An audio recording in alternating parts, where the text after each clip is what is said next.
Good evening. This is a regular meeting for the City Council, City of Southfield for Monday, October the 13th, 2015. Madam Clerk, will you please call the roll? Thank you. Mr. Mandelbaum? Here. Ms. Seymour? Here. Mr. Lance? Yeah. Mr. Frazier? Here. Mr. Cruz? Here. Ms. Seymour? Ms. Gordon? Here. You have 7 members present. This How is about the- 6? 6 members, I'm sorry.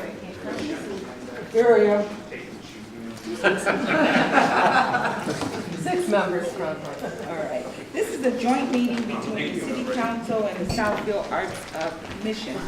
And we're real excited about this meeting to bring vision and clarity and to say thank you for your service. It's been early in terms of you serving, but I do want introductions to take place briefly around the table, and the council folks can be excluded, and then we're going to get right into the hands of the city planner. We'll hear from the city attorney, and hopefully we're out of here by 8 o'clock tonight. Madam Chair, can I just take roll call first? Sure. Introductions, thank you. Okay, this is a joint meeting of the City Council with the Southfield Arts Commission board meeting at 6 p.m. Roll call, Barry. Here. Baum. Here. Davis. Here. Flag. Here. Golson. Here. Lucas. Present. Taggart. Here. Pizzana. And we have the quorum. Thank you, Madam President. All right, thank you. So let's start at the end down there, and we'll have everybody, just give us your name, please, again. Good evening, everyone. I'm Bobby Taggart. I'm a member of the Arts Commission, and I'm very happy to be. I've been a Southfield resident since 1988, and I've been an active member of the arts community here in Detroit since the middle 1960s. After I earned my master's degree in humanities, I taught humanities courses, art history, and film studies at several area colleges. I was also a visiting artist and taught humanities at the College for Creative Studies, where later I became the director of continuing and community education. And I had kind of central responsibility for creating and producing arts programming for the community. I'm very proud to be a member of the Arts Commission here in Southfield. I feel that you put together a very strong commission, with people who have a lot of experience and expertise in the arts. And I feel that the commission can do good work for this city. I appreciate your introduction, Robert, and we're going to ask everybody to just, I think you spoke for everyone in terms of the passion of serving the city, but we want us to get through this pretty fast, so Phil, if you could just give us a 30 seconds. Sure. My name is Philip Lucas. Work at Lawrence Tech between the city of Southfield and the university to try and promote more students spending their money within the community. It's a full-time role, but with the Arts Commission, I'm very excited to represent the students and the artists that are younger, up and coming, and trying to promote that creative spirit within the city of Southfield. All right, my name is Shia Baum. Not sure exactly what I do myself sometimes, but I run a company. We have galleries all over the world, both in Mexico and the Middle East. Also CFO of a trucking company, and I guess my expertise is more on the side of making sure that we do things cost effectively. My name is Skip Davis. I'm a lifetime resident of the city of Southfield, and the Southfield Arts Commission is an opportunity for convergence in my life for 2 things that I love. One is the city of Southfield, and the second is the arts in my life. So I'm very dedicated and focused to having a vigorous arts program in this wonderful city. I'm Councilman Lance, and I remember being on the Arts Council many, many years ago in the city of Southfield. I used to raise a lot of money for them, and I'm happy to be here yet, still. We're just doing that, Name is Ron Berry. I moved into Southfield in '63, worked downtown at various art studios, drawing and painting automotive art. Also got interested in stained glass and started a company with that. I'll cut short. For 52 years, Southfield has been my home. and its diversity and closeness to the DIA and Detroit's downtown have kept my family and I very happy here. I'm going to introduce myself with my personal license plate. It reads Art Man.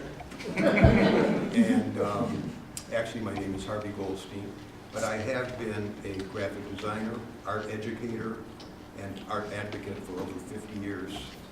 And even though I retired 12 years ago, I kind of lost my identity. I had to keep working. And I ended up being an art consultant for Crayola. And I've done hundreds of workshops around the state for classroom teachers, more than art teachers, teaching them the value of the arts and how to use art activities to teach kids reading and writing skills and science and math and anything else there is. I have taught kindergarten through grad school, and I enjoyed quite a stay at Wayne State University in the Department of Visual Arts Education. And the thing that I am best known for is outreach and promoting the arts.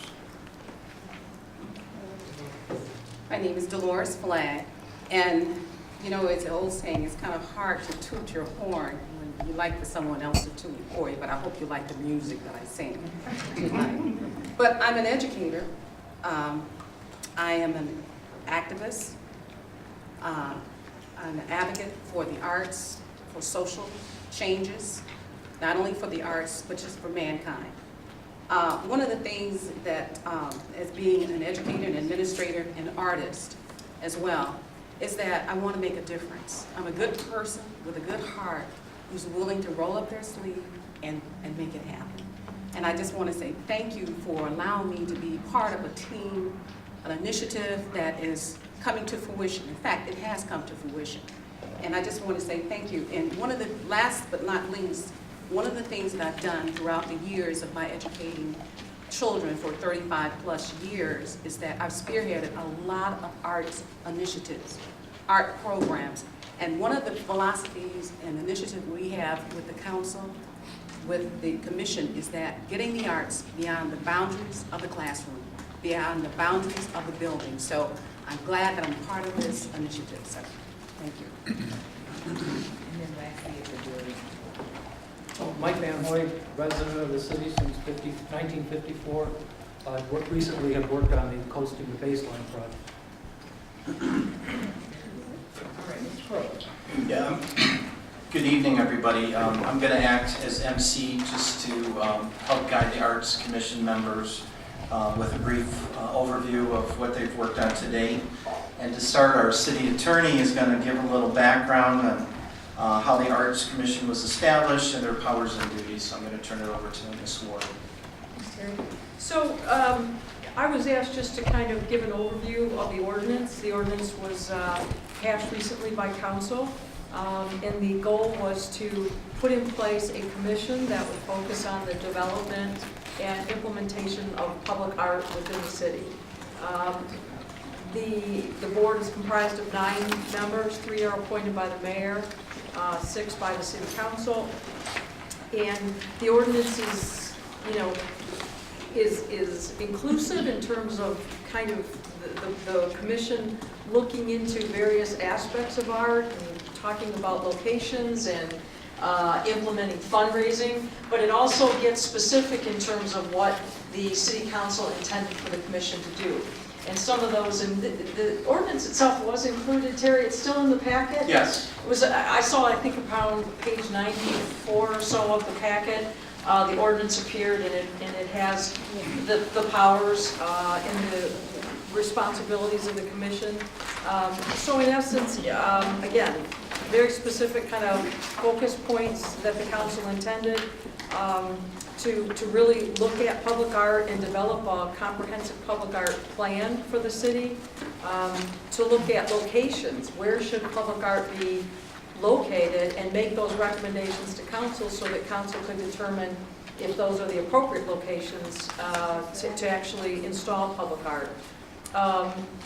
To look at a mechanism for raising funds, fundraising to pay for art and acquire art, make sure that there's a diversity in the types of art that are brought forward, And so all of these things would be the role of the commission, and then those would be brought to council for determination whether, again, council is in line with those recommendations or not.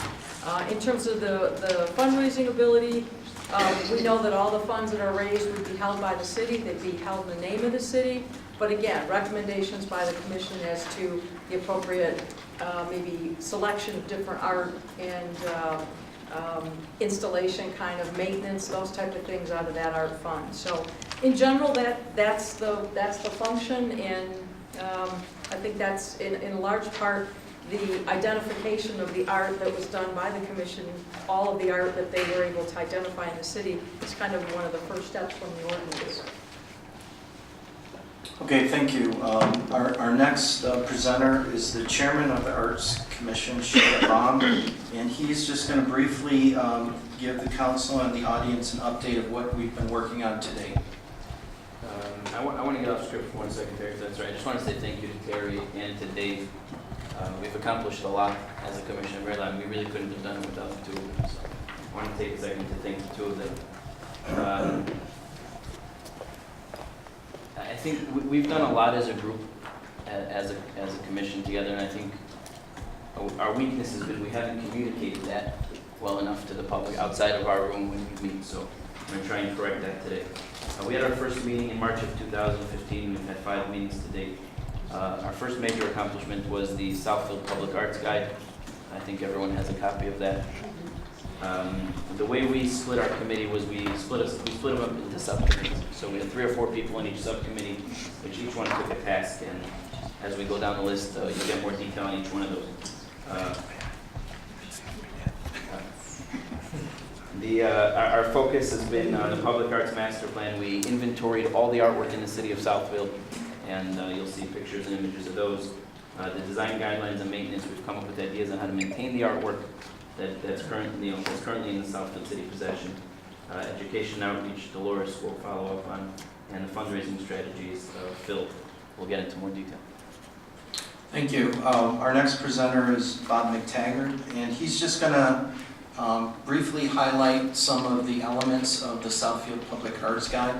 It is a working draft, and we have a lot of information on some of the pieces and not so much on others. There may be some corrections, and that's why it's a working draft and why we want to present it tonight to get feedback from the council and other members of our community. Thank you. Yes, the Arts Guide is it's a work in progress, so please just take it in that respect. This map shows the various districts that we divided the city into in terms of our focuses. And we hope over a period of time to have a rather broad focus on ours. We do hope to start with the municipal complex, really as the heart of the operation. We'd like to use sculpture here on the municipal campus, and placing it in strategic locations to really make this city center a cultural center. And so that's one of our main focuses here.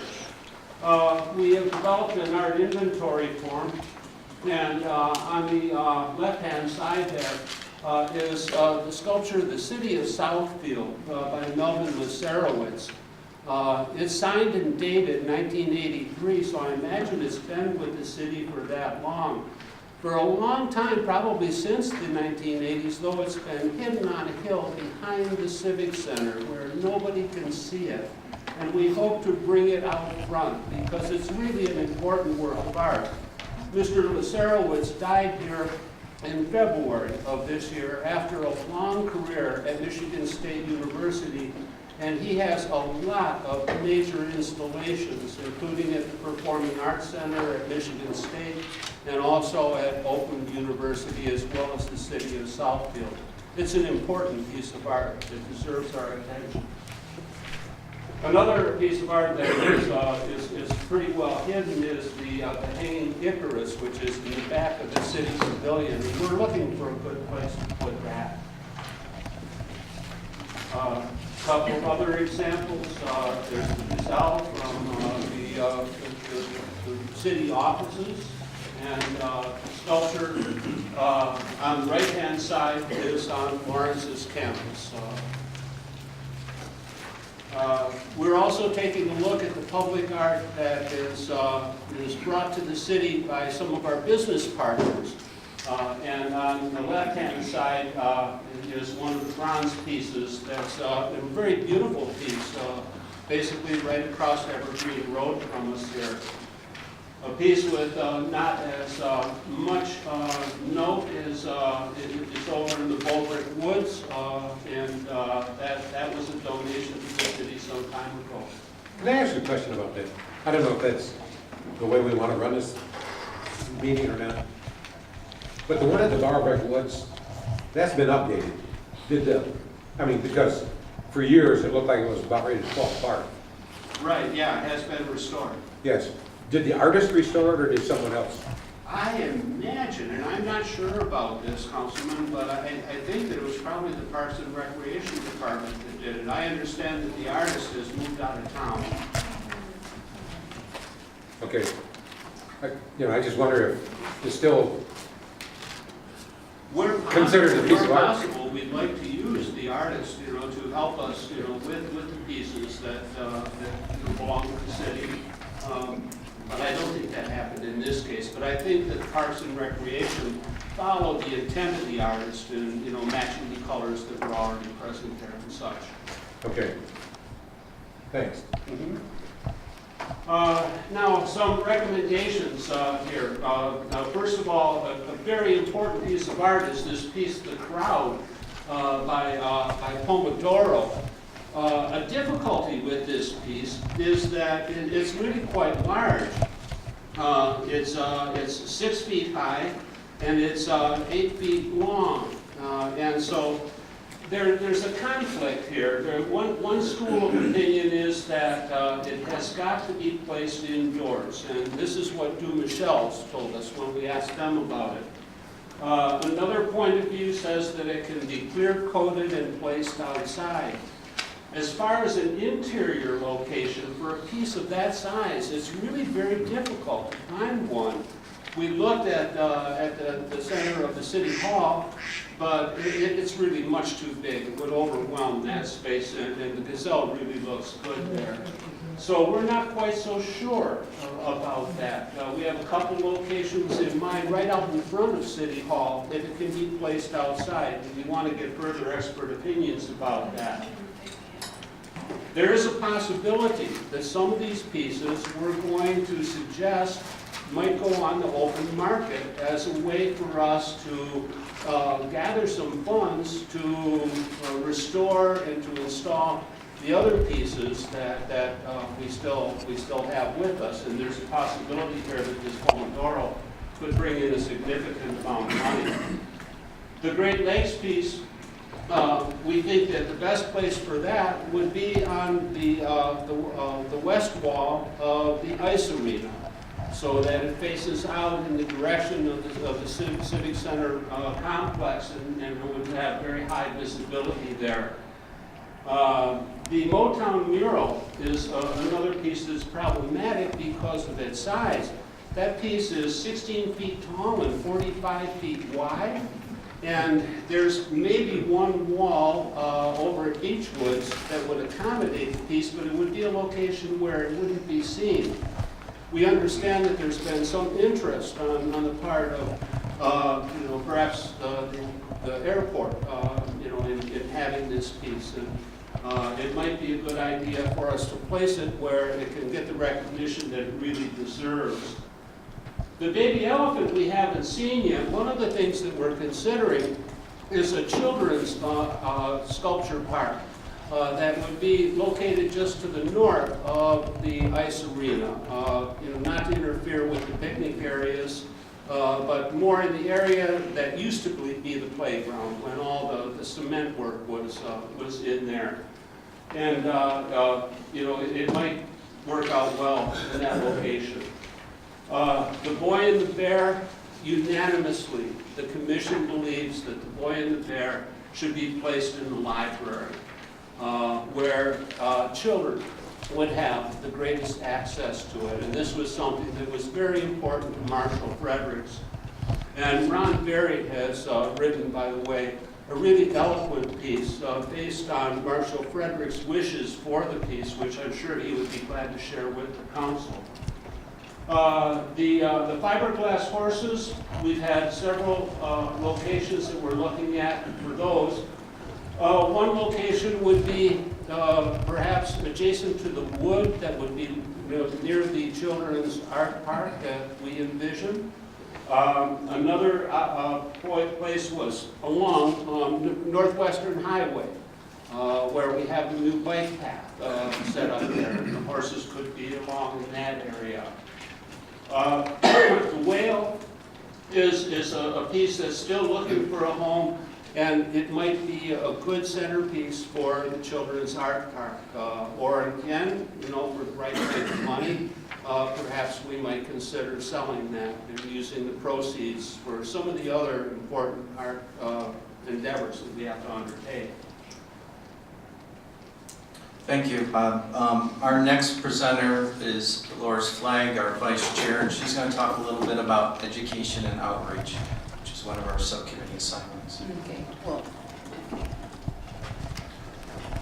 thank you. Once again, thank you, Council, for inviting us to be a part of this joint meeting.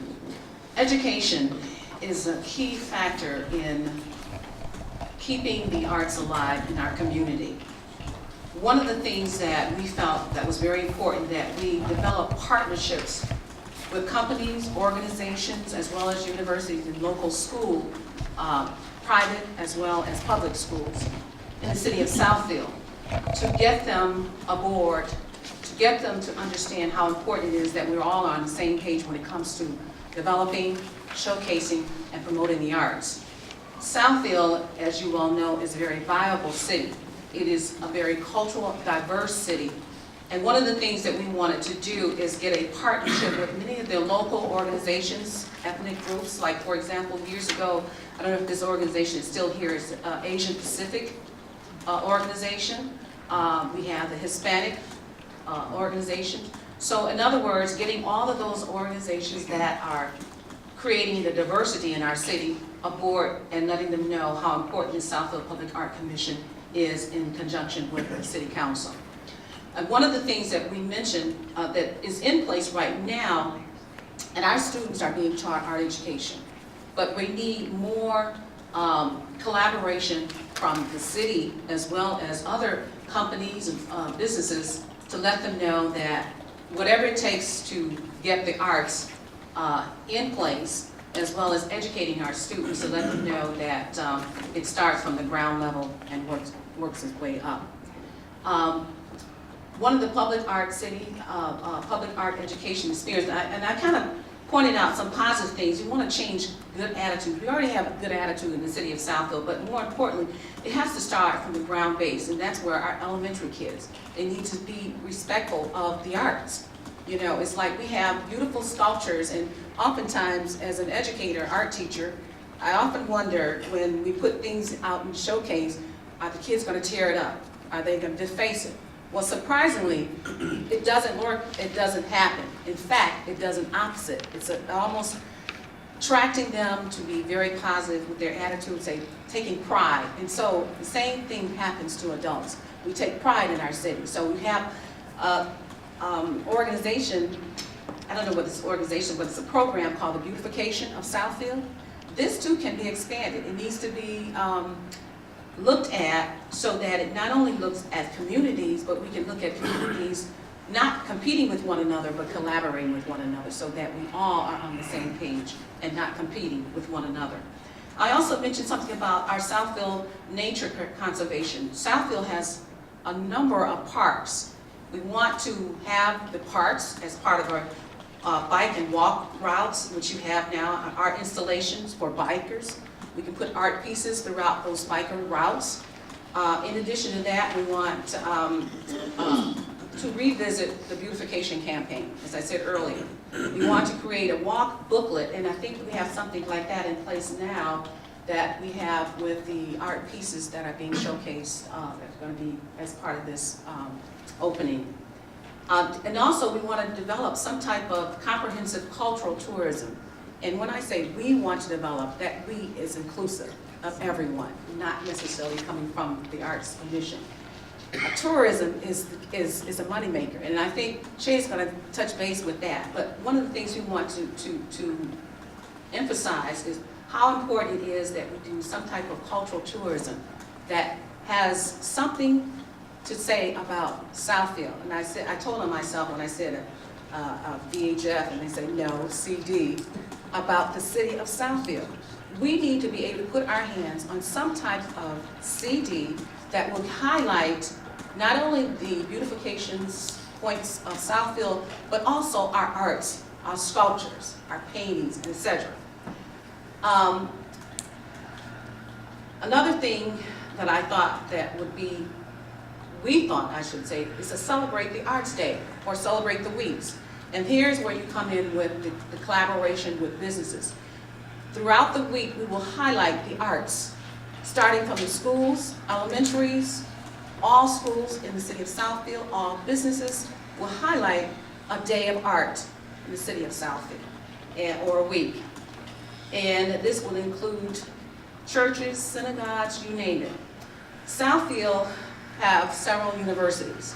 We need to highlight university, pull them into the arts education, because educating the public requires a lot of components, not one, but many.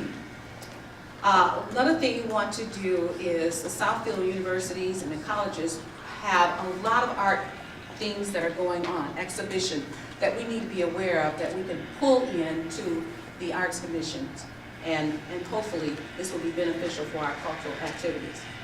And the last thing we have, and I think Harvey, who's also hosting, is City Art Gallery, celebrate our diversity. I think this past weekend we had a beautiful exhibition showcase at the Pavilion highlighting the International Day.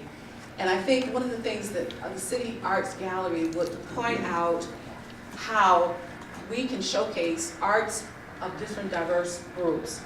We have Hispanic, we have Asian, we have Middle Eastern art that needs to be showcased in our City Art Gallery. And I think Harvey, I would like for Harvey to chime in after I finish this. And this, with that gallery, we will be able to celebrate diversity. Why? Because it's a platform to engage, educate, and energize the community. And how long? How is it going to be put together logistically? We don't know, because we have to work with you, with the community. And that's one of the things I'm going to pull in. I'm jumping down to sustainability. I like what Mike Mannion has with the sustainability, where he pulls in the community's input, what they want for the city, what is needed.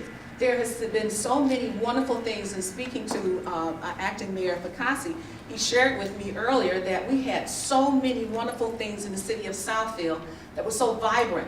And I'm saying it's time to resurrect them. You know, we have good people, we have good, strong-minded advocates, we have people who are very compassionate about the arts.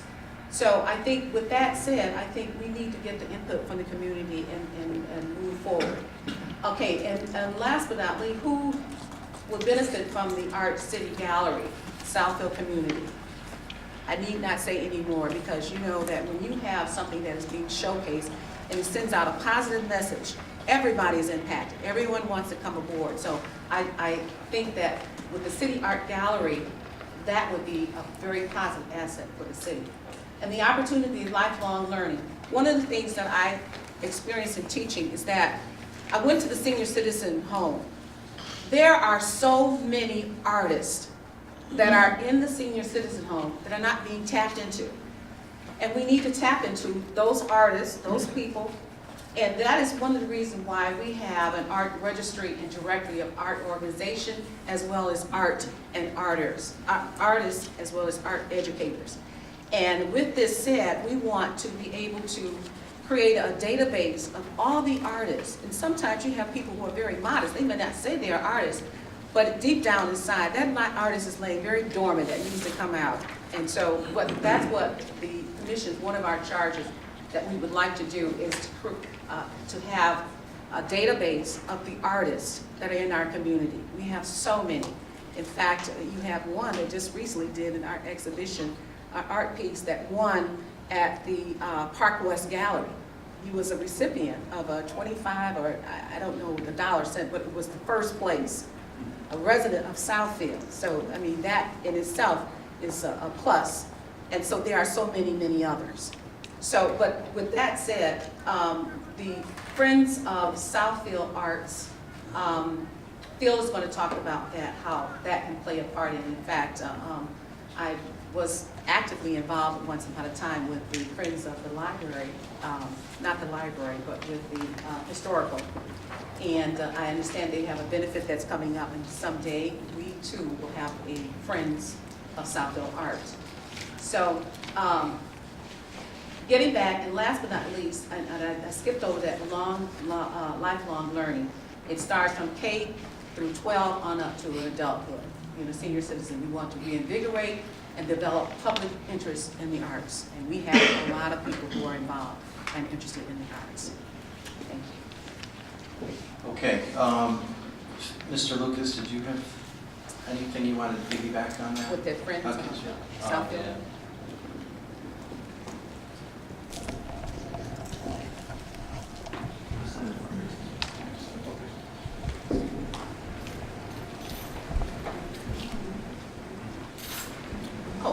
Before Phil gets in there, I just wanted to say, one of the other things that with the registry, that it will help us attract other artists.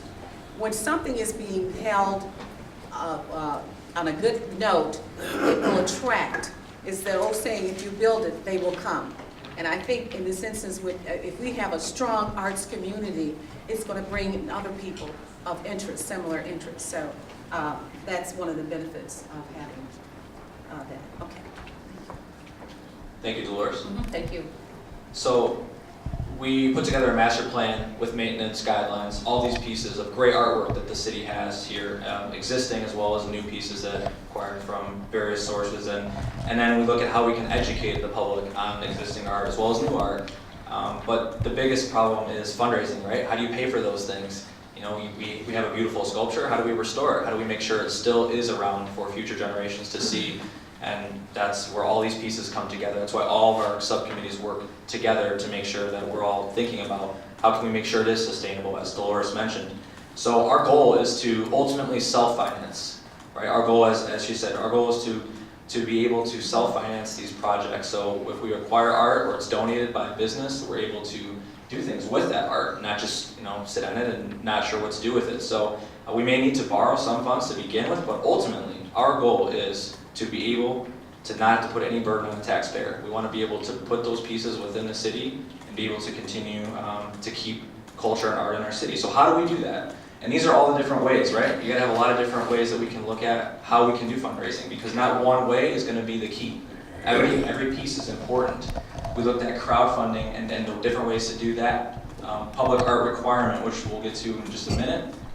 Donations, so having businesses or other community members donating either money for something to be installed or actually donating a piece of artwork, for instance. Selling replica pieces. The Boy and the Bear is a great example. Utilize the emotion of the boy and the bear. Maybe we can sell pieces, smaller pieces for tables and desks and things like that for people. They can remember about that piece. And we can not only educate the people, because everyone can see these pieces within the community, but we also raise a little bit of funds to help us do things like maybe install the Boy and the Bear. Ultimately, these are the goals that we have, right? We look at grants. There are lots of grants out there where we can match funds. They can provide a match fund.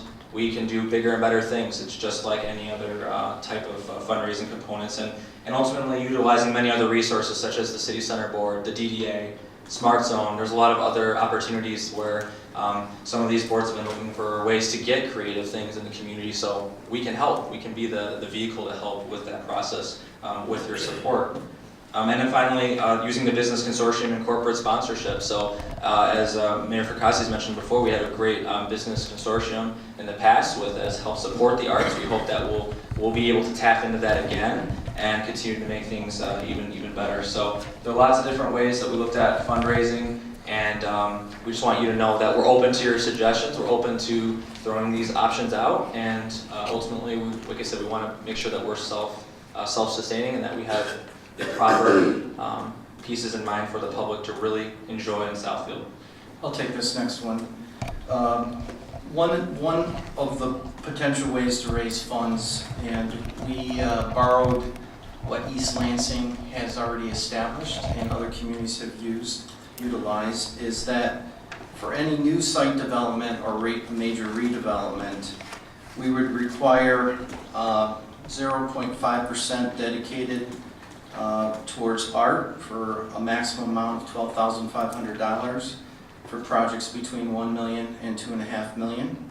And for projects exceeding $2.5 million, 1% of the total project costs up to $25,000. Now, art is defined in a lot of different ways, and it can include landscaping, special architectural features.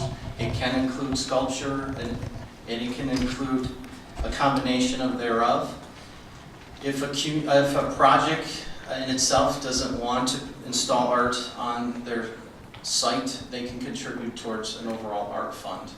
Now, we know there's work that could be done. We know we want to get support from the business community, but this is one of many ways that we're suggesting to raise funds and to raise the installation of art. Durr Automotive recently was a $40 million project. They would be capped at $25,000. They're already incorporating art, so they would have met this requirement right off the bat. So that's another example that has worked its way through at least Planning Commission study, and at the appropriate time, the council's ready to consider that.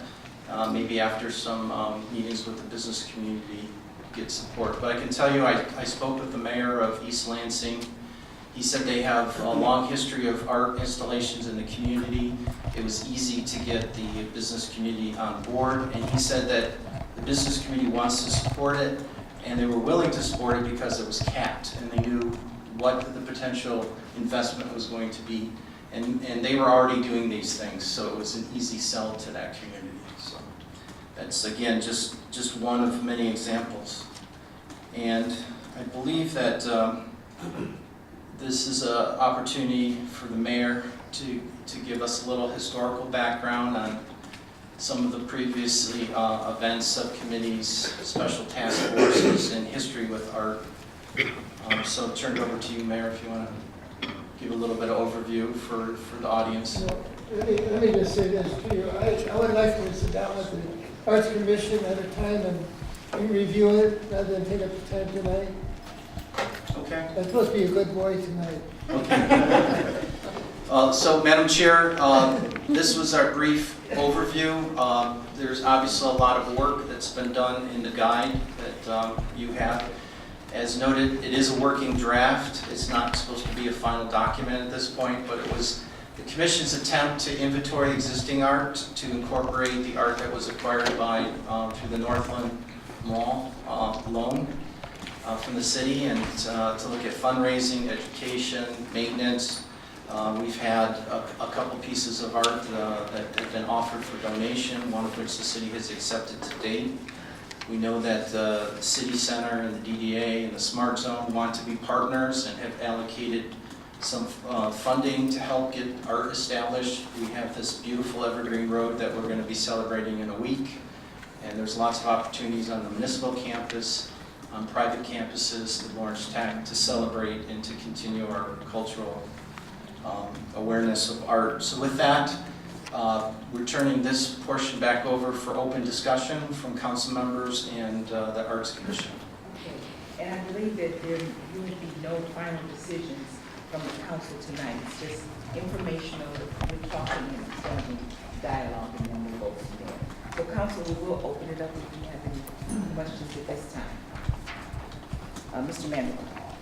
I have a couple questions and comments. So the Public's art guide that we received, and you know it's a draft version, I thought it was very nice and very inclusive and comprehensive. One thing I did notice that was missing was the replica of the Liberty Bell that sits right outside of the council chambers. I don't know if that's just not art, or if it's just something that was accidentally missed. So that's a side note. Are buildings considered, were buildings considered as part of the public art? So for example, a few weeks ago, I was driving up to the city hall, and my daughter saw through the car window the Southfield Library, the big blue tower, and she's like, hey, look, it's a castle. But there are some buildings that are considered, not necessarily historical, but they have like an art factor in them. The Reynolds Building, for example, some people can, again, consider the Southfield Library some, art. And I don't know if that was being considered, or is it strictly paintings and sculptures? Through the chair to Councilman Mandelbaum, I have a slide up here. This is art as it's defined in the ordinance that was established, and there's no reason that ultimately architecture can't be added. But real quickly, examples of works of art as defined in the ordinance are sculpture, any material combination thereof, paintings, all media, including portable and permanently affixed works, photography, mosaics, mixed media, any combination or forms or media, including collages, water features and fountains, and streetscape elements, including landscaping, signage, lighting, benches, clocks, kiosks, and planners. So that's as it's defined as the starting point. We know there's visual and performing arts, and we're not quite there yet, but this was our scope to start with. Okay, that's perfectly fine. The other question that I had, with all the art that was bought from Northland Mall, and then some of the art that we have here in the city before, has it been considered, would it make sense from a logistics standpoint to have, I know it was mentioned to have like an art show, but to take all the pieces that the city purchased and do an art show either over a week or a weekend to publicize that all the art the city has. I know that while a lot of people were grateful that the city bought the art, there was some negative feedback, and everyone always focused only on the boy and the bear. And I think if we've showcased more of these other pieces, it may help the public see really the all-inclusive, all the many pieces that the city did receive from Northland. It's just, again, another thought. Next. Mr. Lance. Yes. I have been around a long time. I have been around a long time. Going back to the Arts Council.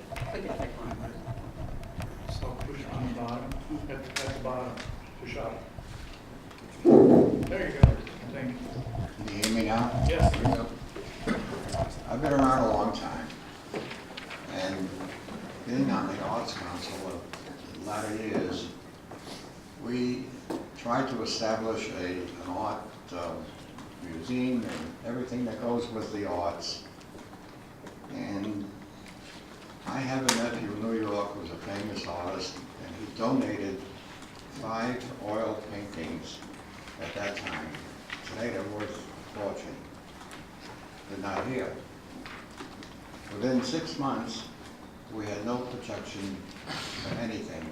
So I want to ask, will there be a protection service for all the art things that we have out and everything? Will they be protected? And you must have a service of protection for them. Well, I think that demonstrates the reason for the inventory that's been done. A solid inventory, then we work with the city's risk authority, and all of the Northland pieces have been insured. But had we had, I don't know if we had an inventory when those 5 pieces, but had we had one, you would have evidence of what you had, where they were installed, what they were worth, and then you could have maybe done something better. Once we have an inventory, then we can work and figure out a modern security system, how we tag them, how we ID them. I'm sure there's lots of ways we can do that, but I think it starts with that basic assessment of what we have. And when I went through the book, the library has a tremendous number of pieces, and having this inventory makes that even more valuable. And then when you put that into the public domain with technology, if someone were to snatch a piece, it's easy to trace back who the original owner is. Well, it was very easy to trace those 5 paintings back to me, but they were stolen, and we never received nothing. We never heard from them again. Without an inventory, what we had. How are we going to protect all the artwork and the... My statement is you start by inventorying it, knowing what you have, and then we can work to tag it. All of this has been insured. We spent a lot of time with our risk manager putting a value on the art. So it's insured, it's tagged. We can work with the police department. That's the past. The present will, the paintings will be hung in a place and they'll be stolen. How do you prevent all the artwork from being stolen? I'll jump in on this one if you don't mind, because I run a company with art located all over the world, literally all over the world. And we have many features to secure our artwork. Good, very good. I can walk you through step by step the cameras and the motion detectors and everything else involved. And today with technology, it can be done very, very, very inexpensive. We didn't have that at the time. Right. I'm just saying, for now that we have an inventory, the first thing Fred said before, in any business, in any role, you got to know what you have. Now we know what we have. Now we can start talking about how we're going to secure it. That's fine. That's what I'm asking for. Yeah, thanks. Yes, Mr. Cruz. One question I had was, with donations, is there a criteria for artwork that's donated to us? Because I'm kind of concerned that we might just start to end up getting too much stuff around, So how do we decipher whether what's a good piece for us to have and what's not? I'll answer that one also. I think the first thing is we have to have a suitable place to put it. We're not just taking things to put them in the basement. I think that's the number one, where would we put it? Okay. And after that, we come to the council and say, here's where we'd like to put it, here's a rendering of what it would look like. What do you think? Yes, also, I would like to chime in on that. Okay. Again, as you said, maybe not every piece is an appropriate piece, and there's 1 or 2 pieces that the commission said it's not the best fit here, but we could use some of those pieces to leverage other purchases of or funding of the existing pieces that we have. And again, the way this is set up, this is an advisory recommender board. You have a bunch of artists here that will make recommendations to city council, and then ultimately it's your decision. One other thing to kind of chime on that we have created a donation form so that we don't get donations from people who want to give something that their grandparent or grandmother had years ago and they want to give it to the city. That same thing happens to the museum. Oftentimes we're given things, family heirlooms, and they want to donate it to the university. In this instance, Southfield has a donation form, and our committee, we're well informed in the arts and pretty much know, and with Shay's experience with arts values, so to speak, we do have that form in place to eliminate something that is good and bad, so that we don't have a closet and end up having a garage sale for Southfield. Also, I'd like to say that we have a lot of really fine artists here in Southfield with very high reputations. Individuals who have a lot of public pieces in important places. And I think that we want to pay attention to our local artists as much as we are able to, as well as being very selective about what we accept and what we are unable to accept. The other thing that I was going to mention, the first piece you showed us about the crowd, which is great. Only thing that concerned me about that, you guys probably know better than I do, if we put it outside, would there be some kind of reflection off of it if the sun hits it? We don't want anybody in the roundabouts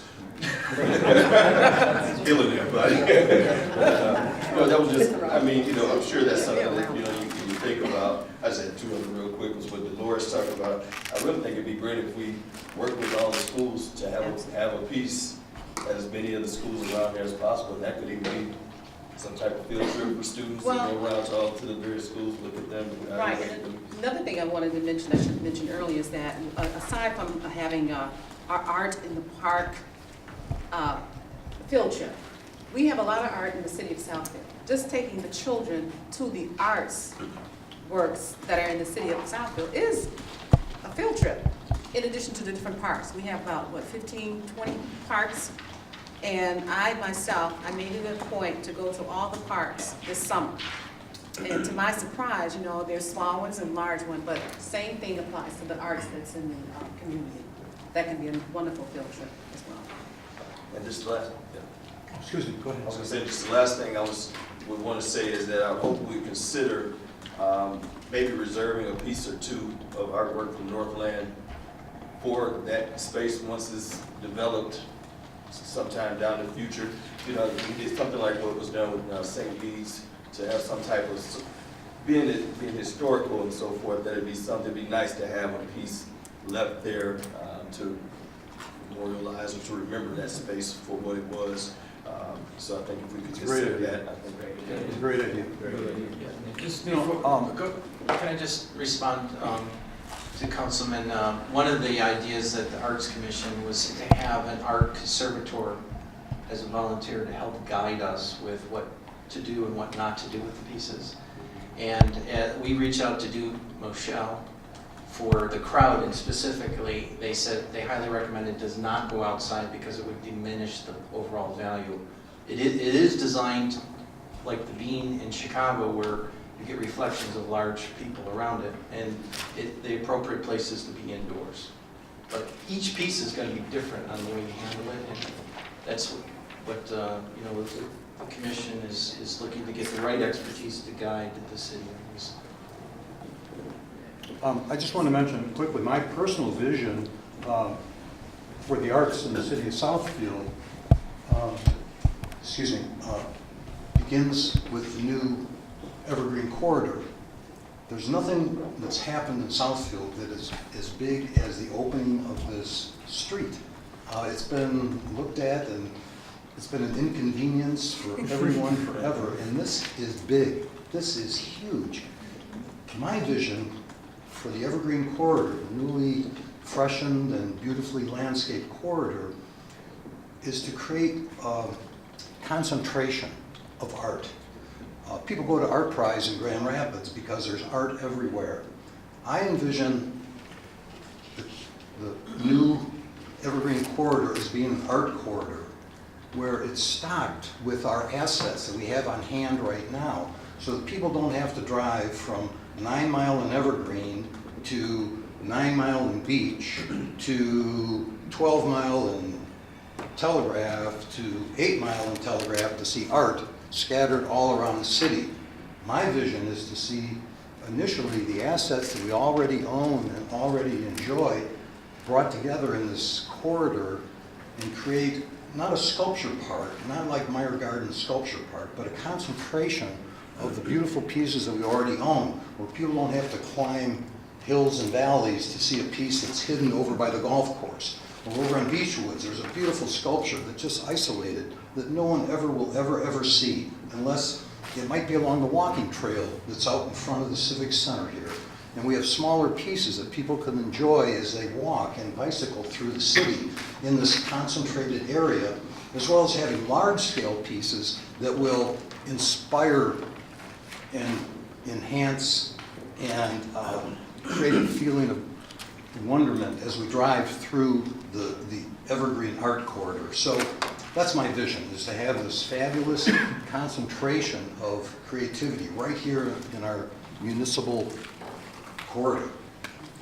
And Skip, I think that's what prompted this meeting was the decision that was made to put that red structure at one part of the roundabout, but we didn't see a piece on the other part of the roundabout. And I guess what we would be looking for, and we've spoken about it before, is maybe two pieces that would complement each other in the roundabout. And that's something that we would like for you to bring forward to us, two complementary pieces in that roundabout that would work together, as opposed to putting one piece up and not having the second piece in place. We feel, as a commission, that that sculpture of the city of Southfield would be very appropriate in the other roundabout.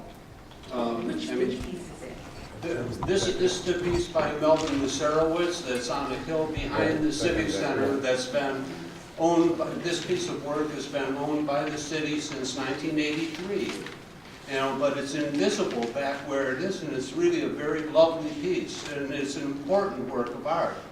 And it would be excellent in one of the roundabouts.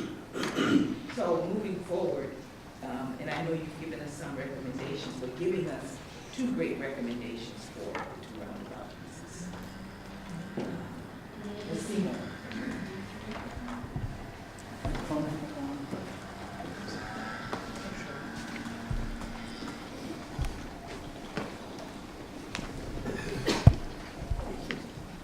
I have concerns about what goes in the roundabouts because people are very confused. A lot of people, I mean, you're thinking of making it beautiful, but you're adding a distraction by putting something there that's, you want people to look at. If they look at that, they're taking their eyes off what they're, if you're driving around here now and you're seeing people not obeying the signs, not giving, speeding through, it's a very dangerous sight. It's not going to get a whole lot better. I would rather see those things be put off the road, not in the roundabouts, because that's a distraction to the drivers, and they're already distracted. They're not obeying the signs, they're speeding when they shouldn't be speeding, they're cutting people off. It's only going to make it worse. I mean, I understand what you're saying. It would be beautiful, but it would be a distraction that is not a good idea. You want to put something in there that's not going to attract attention. You want the attention attracted to these pieces in the roundabout. That's just what you don't want to do because people need to keep their minds on what they're doing. And if you haven't been out there at all times of the day, you can't appreciate what I'm saying, but that's not something that I could support. They can go nearby, but not in the roundabouts because you're begging for trouble. Mr. Fukasi, Mayor Fukasi. Go ahead, Billy. Go ahead. I've been driving roundabouts for probably 15 years in various countries, and I believe that our roundabout, as good as they are, is going to take 3 or 4 months for people to really get used to them. And once a roundabout is there for a while, it's been my experience that it moves very smoothly and becomes just another street that's very usable and people will enjoy. Mayor,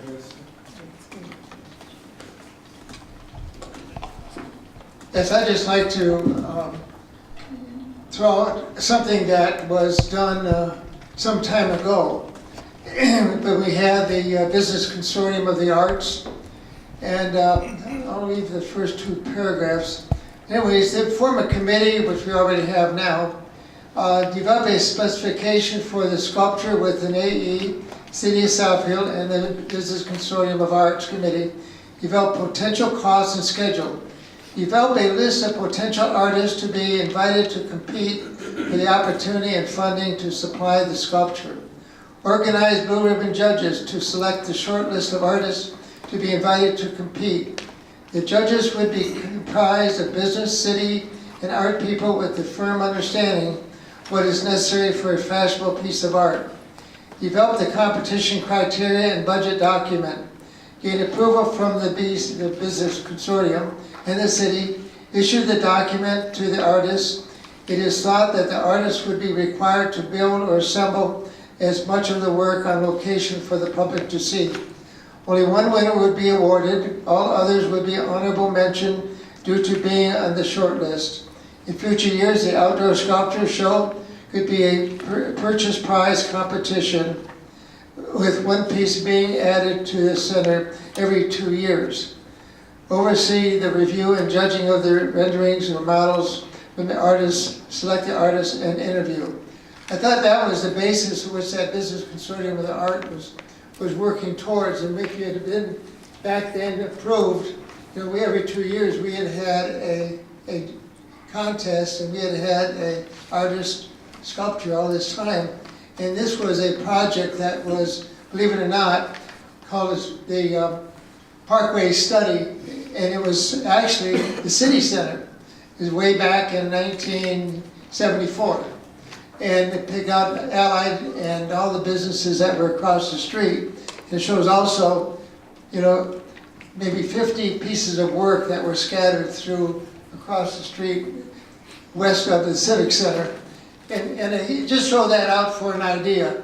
I know there's a lot of great ideas amongst the commission and city folks, but I just wanted to know that you know, what's happening today has been looked at many years, and this time I think we've really got to make it happen. And I think that's the thing that I really hurts the most, is that we had the plan in place, we had businesses all organized, and they dropped the ball. I hope that this commission does not drop the ball.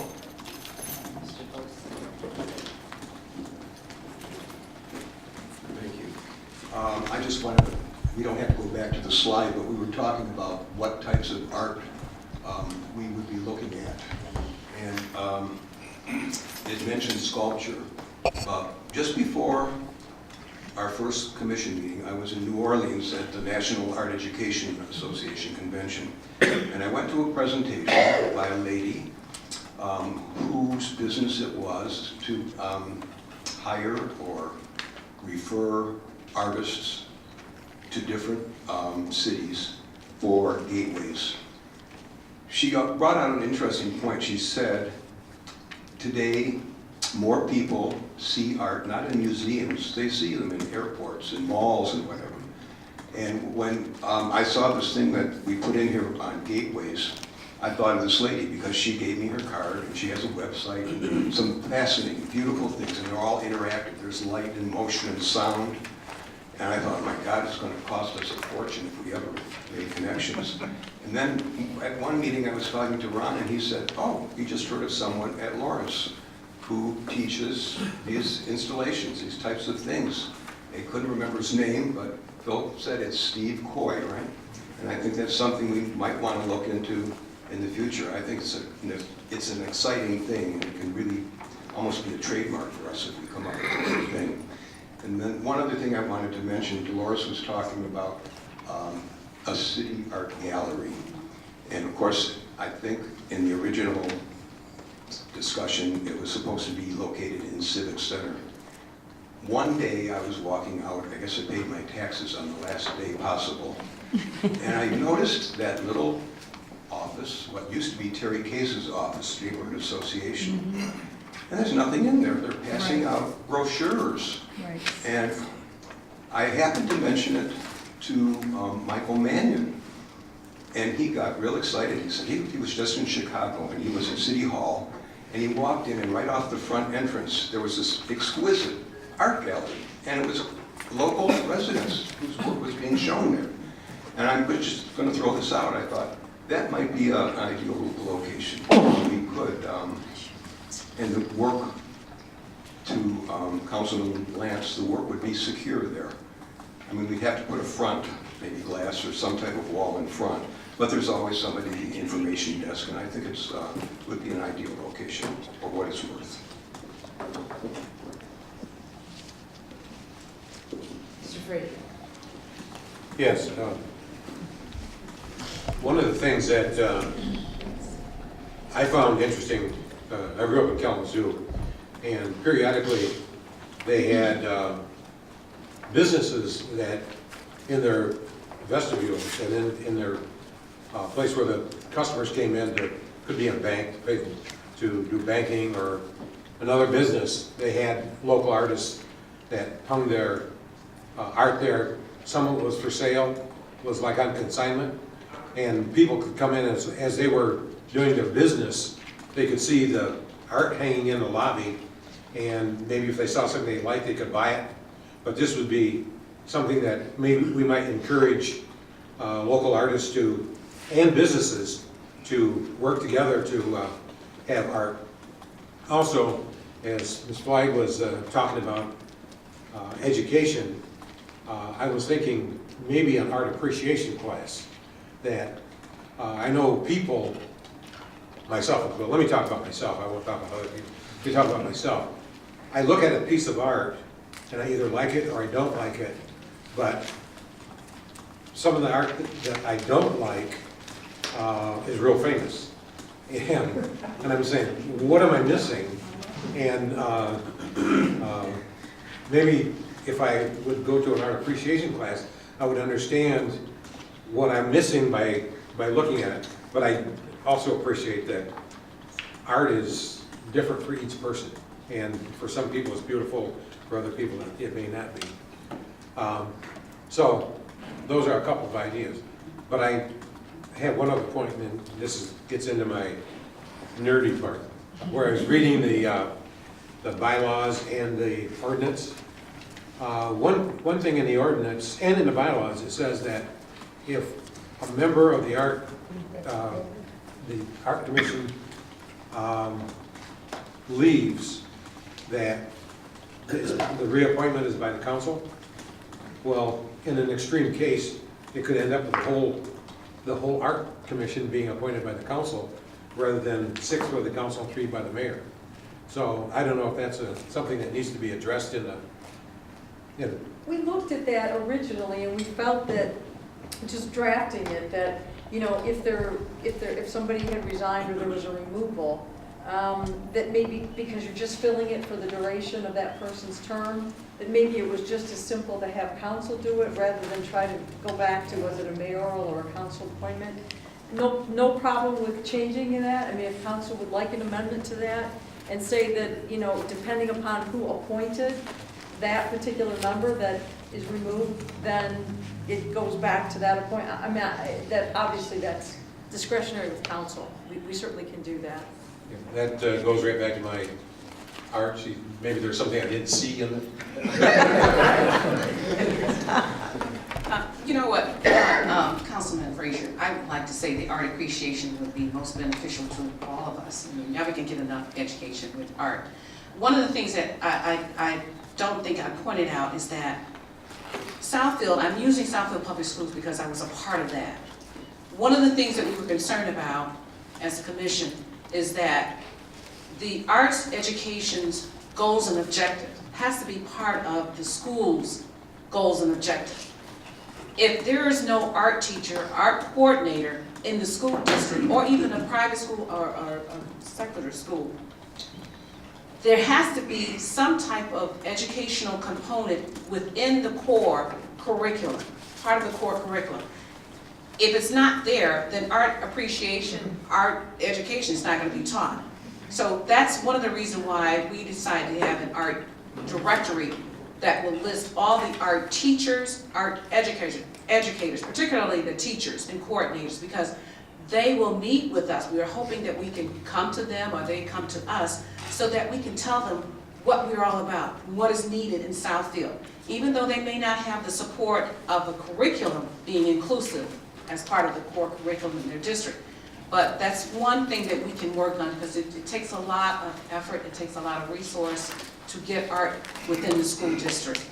So right now we're looking into what is there in the school, Southfield School District, because right now, when I left in 2008, we did not have an arts coordinator. We had art teachers that were being dwindling down from 10 down to 5. So is someone from the commission going to work directly? yes, the people who are with the educational area, we will be working with the art teachers, superintendent, to let them know how important it is that we have some art education part of the curriculum for the city of Southfield. I thought they changed from STEM to STEAM this year. Well, STEM to STEAM still should include arts education. I know that you're talking about engineering, you're talking about science, STEM. That's the A in STEAM. Okay, but Is arts. But it still needs to be. As one of the things that I was stressing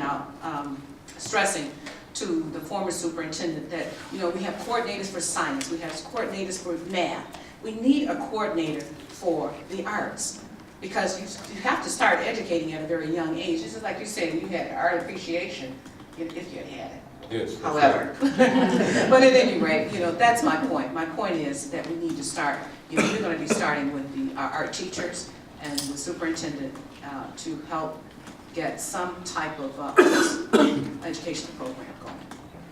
Someone had mentioned having a children's park. Can I get some more information? I'm not sure which commissioner mentioned that. That was me who brought that up. On behalf of the commission, something that we've talked about among ourselves.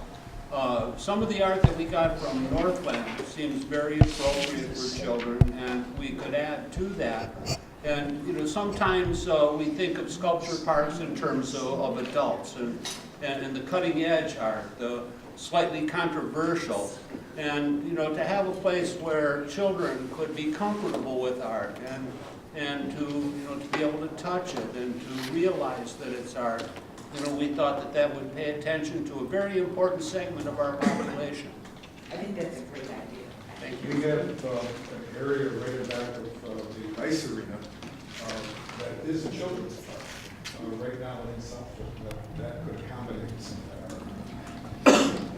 Yes, our thought was that they would segue together, that the part where the kids play and the part with the art would be close to each other, so that everybody that goes there to picnic could enjoy it. I think that's a great idea. Mr. Lance. Yes, I'm going to ask my nephew to forgive us and to donate some artwork to this project. Oh, And I think he will. wonderful.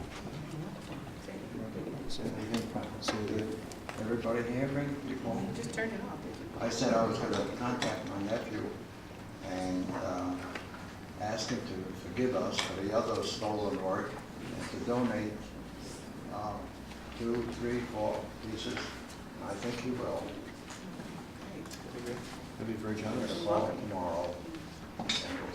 I'll let you know. Thank you. That'd be very nice. Thank you, Tom. Thank you. Mr. Mandelbaum. I have two. Two other things I wanted to bring up. I know we spoke about the roundabouts and the safety aspect and whatnot, and I do agree that in the beginning there may be, but over time it diminishes.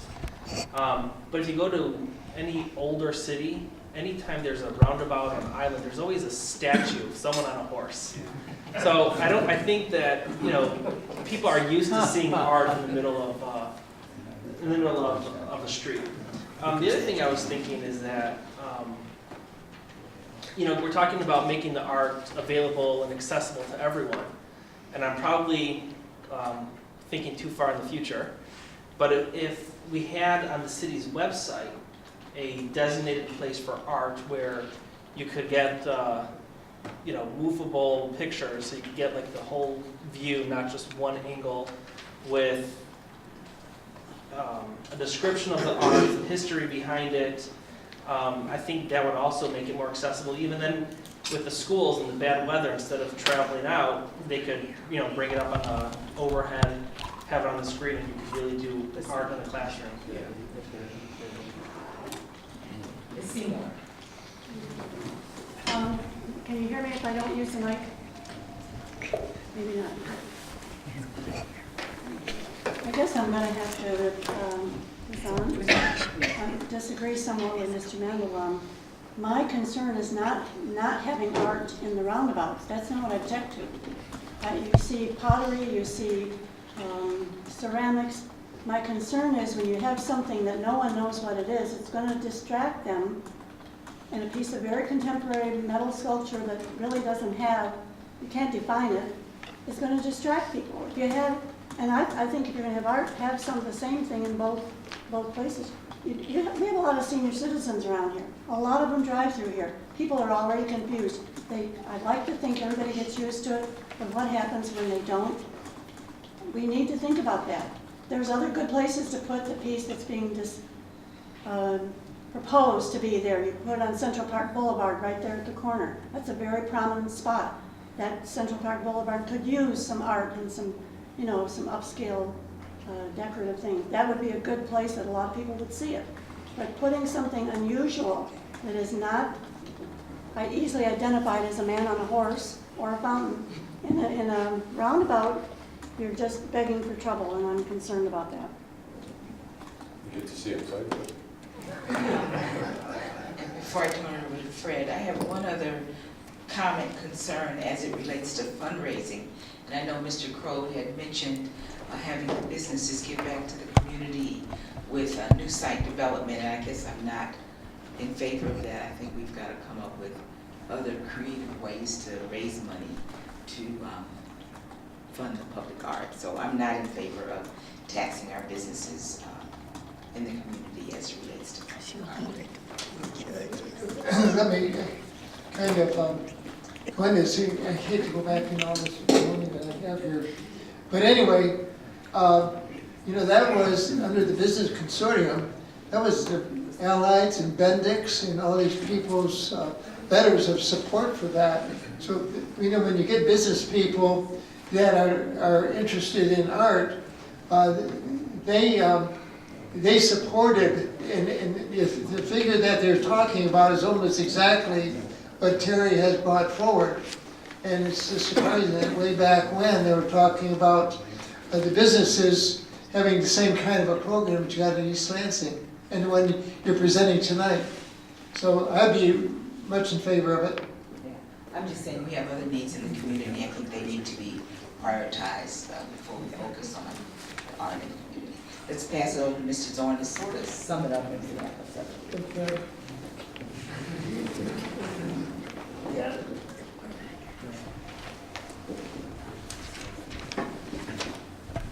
Just several comments here. I want some thought given to the ordinance as proposed relative to ownership of the art and then taxing.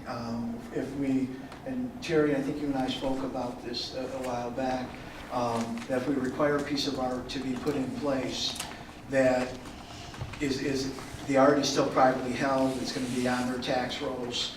If there's some type of easement granted and given, and we're ongoing, the old Sterling Bank, when you used to pull in there were bronze horses in there in the late 90s. I spent a lot of time on a project going back and forth to that bank.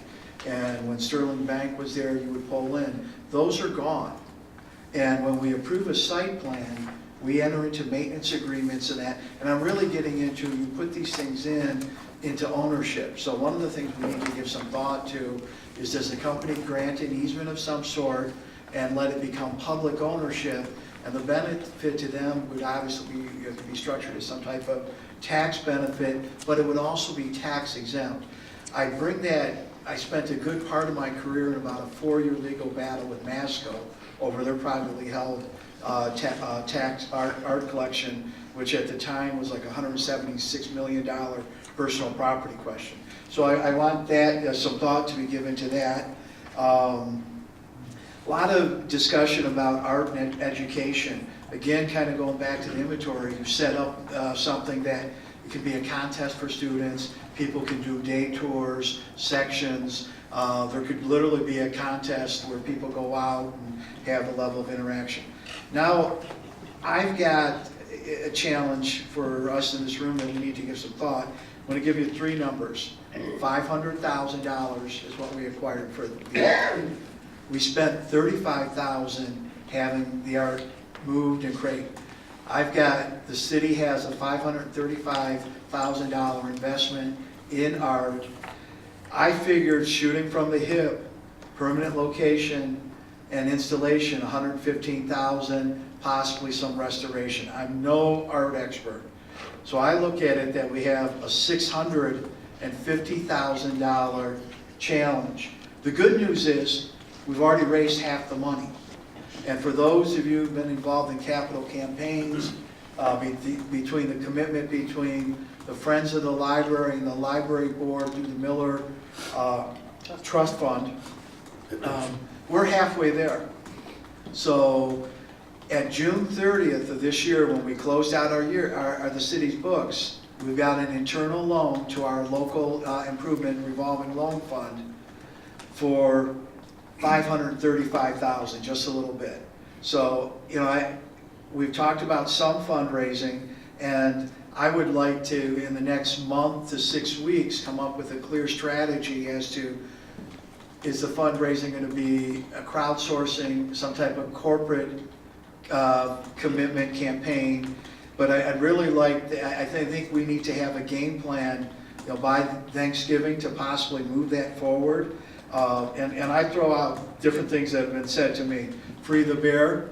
When we first bought the bear, I had emails coming in I think that Pendleton movie was out, we could tag it like lots of gimmicky, fun campaigns that could be, those aren't gonna be the big bucks, but they bring community ownership. Put the Pegasus to flight, put the whale in water. And there's things we can do to have some fun with this, from t-shirts to buttons. That's gonna require some seed money. So one of the things is an appetite to put up a small amount of money to seed a campaign. The other thing is, I think in talking with different corporate entities, one of the first questions that comes out is, well, where's the piece going to be located? So we do have to wrestle with that piece and make that decision as to where we envision a piece being. And once we have that, we can put our facilities group, working with the Arts Commission, to work through the logistics and the mechanics of making sure that the floor material can hold what's being proposed, the weight, and what's involved in getting things indoors. When the art was first being delivered, it was our intent to put The Boy and the Bear in the pavilion. And when we went through, we had an exposition, I think the Modernist exposition show was going on. Then we found out we couldn't get it in an overhead door, and we thought we'd get it in the Parks and Rec building. So there's some logistical challenges we need to work out, nothing we can't overcome and figure out, but they do require planning. I got a little nervous when I heard about moving the art a couple times at $35,000 to have it crate. But it's an expensive. I think the community should know that the art's stored, it's safe, it's still in its crates, but I would love to free all of these pieces. Any other questions or comments? Any of the commissioners or the council? So moving forward, I understand that Mr. Mayor Fakasi, you're going to meet with the commission with the ton of information that you have. And he's got some valuable information that needs to be shared. And then you guys will make a recommendation to us as to exactly where you want to place the art. And did I miss anything? And we'll stay in touch. Terry will keep us apprised on what's happening, and even if you could give us an update in 90 days, that's soon enough, as to specifically fundraising and the placement, specific placement of the current places you have. So in the meantime, Mayor Fakasi will be through all this. Thank you for your time. Thank you. Yeah, I think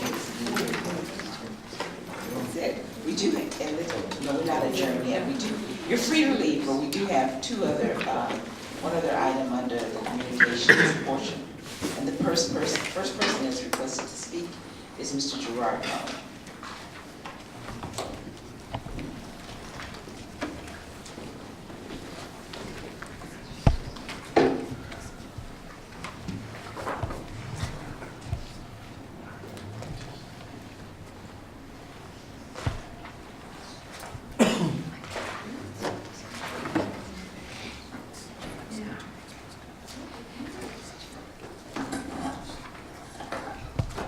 Gerard Mullen, Post Office Box 155, Southfield, Michigan 48037.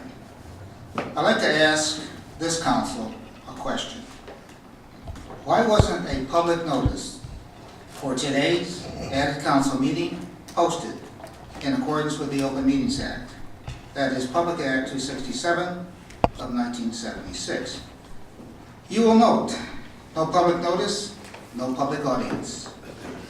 No public notice, no need for a Southfield cop here today in this room. Why wasn't a public notice posted? Why? Why does this council habitually violate state law, and I quote from the applicable section, repeatedly violated by this council, Section 5, subsection 3 of the Act.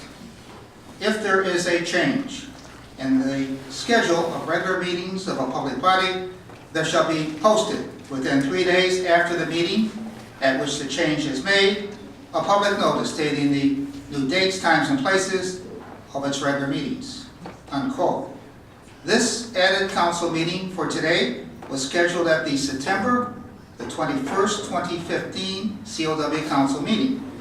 This council had then 3 days to post a public notice for this public meeting, but this council failed to do so.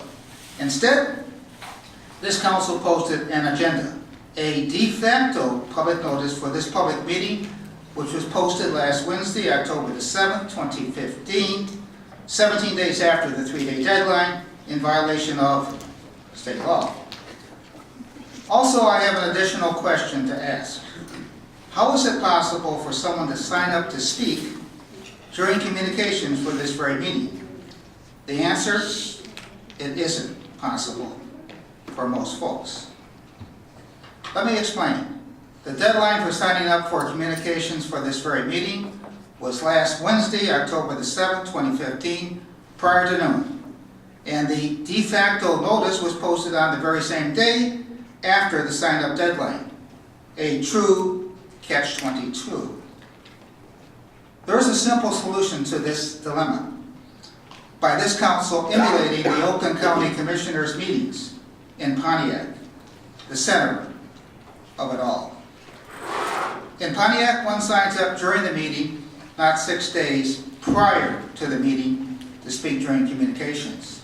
In Pontiac, there is no need for a Pamela Gerald amendment to suppress a free people's right to speak. In Pontiac, there is freedom of speech. Thank you.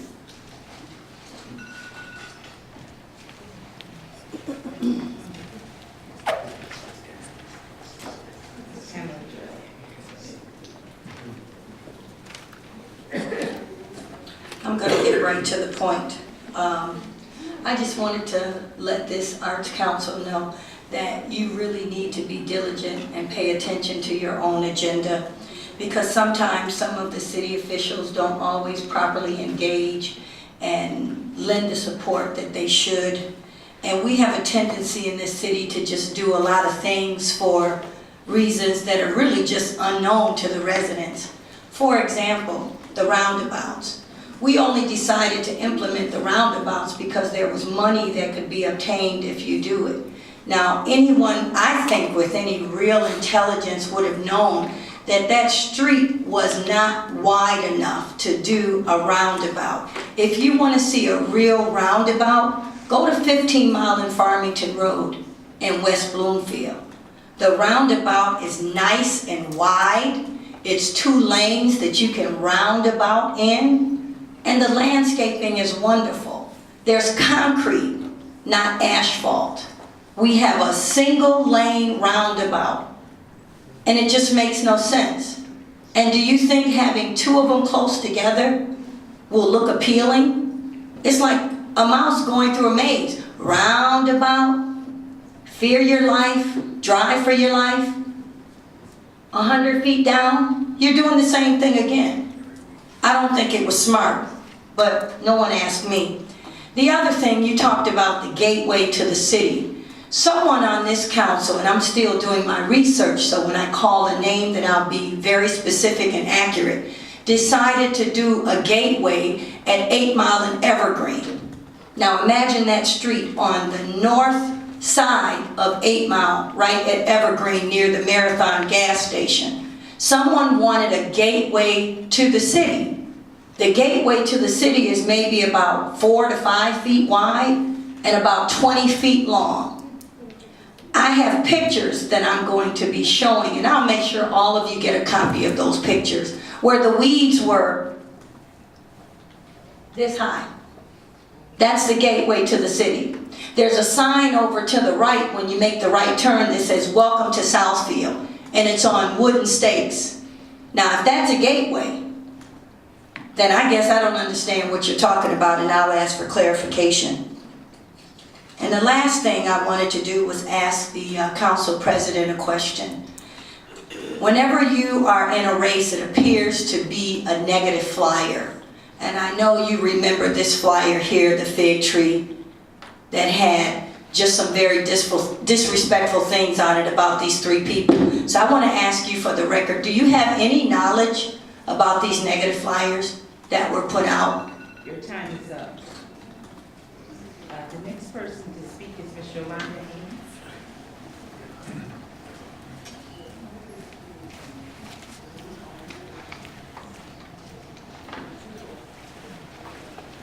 Good evening, thank you. My name is Yolanda Haynes. I reside at 24501 Kinsel. And I have some good news I'm bringing today. We are having our first annual Fall Gala. I serve as president of the Friends of the Southfield Public Library. And we are sort of like the right arm for funding for the library for programs. Some of these programs are held right here in this very room. We have Jazz and Blues here. We've had the Spelling Bowl and various other programs in here. And this first Fall Gala that we're having, we would like for everyone that can come out. The tickets are $50 if you are a member of the Friends. And if you're not a member of the Friends, you can become a member tonight or sometime before next week. And if you aren't a member of the Friends, by next week, your ticket will be $60, and $10 of that will go towards the membership.